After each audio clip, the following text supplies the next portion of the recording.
नहमदुहु व नुसल्ली अला रसूलिहिल करीम अम्मा बाद फ़अऊज़ु बिल्लाहि मिनश शैतानिर रजीम बिस्मिल्लाहिर रहमानिर रहीम।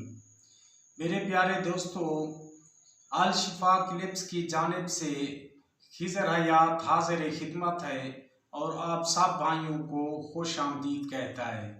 इससे पहले कि हम वीडियो की तरफ चलें, आप सब भाइयों से इल्तमास है कि आप अपने चैनल अल शिफा क्लिप्स को सब्सक्राइब करें और अगर वीडियो अच्छी लगे तो लाइक और शेयर भी कर लें।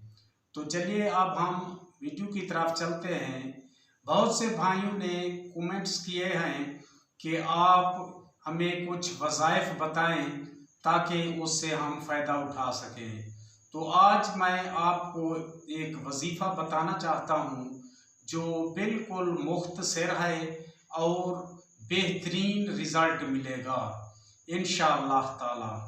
आपका अगर कोई मुश्किल काम है, हल नहीं होता, बहुत ही मुश्किलात हैं सामने, तो आपने इसको करना है और लगातार, वैसे 1 या 2 दिन के अंदर आपका इंशाअल्लाह मसला हल हो जाएगा। तो आपने सबसे पहले किस तरह इस अमल को करना है वो आपको मैं तरीका बता देता हूँ ताकि आप आसानी से उस पर अमल करके वजीफ़ा मुकम्मल करें। तो चलिए, आपने अशा के बाद पूरी नमाज पढ़ लेनी है।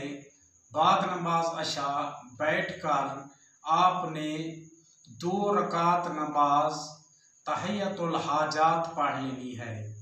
उसके बाद आपने अव्वल आखिर एक एक तस्बीह जो है दरूद शरीफ की पढ़नी है और 313 मरतबा पढ़ना है बिस्मिल्लाहिर रहमानिर रहीम। लगातार 1 दिन या 2 दिन करेंगे, इंशाअल्लाह मुश्किल से मुश्किल काम आपका हल हो जाएगा। वैसे इसे आपने 1 हफ्ता करना है।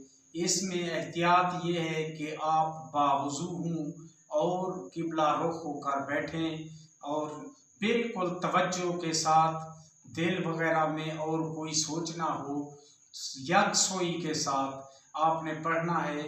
जितना आप यकसोई के साथ इसे पढ़ेंगे उतना ही जल्दी आपका काम हो जाएगा। तो इंशाअल्लाह आइंदा भी आपको ये ऐसी किस्म के जो वज़ाइफ हैं बताते रहेंगे ताकि उनसे आप फ़ायदा उठा सकें। तो अगली वीडियो तक खुदा हाफिज़।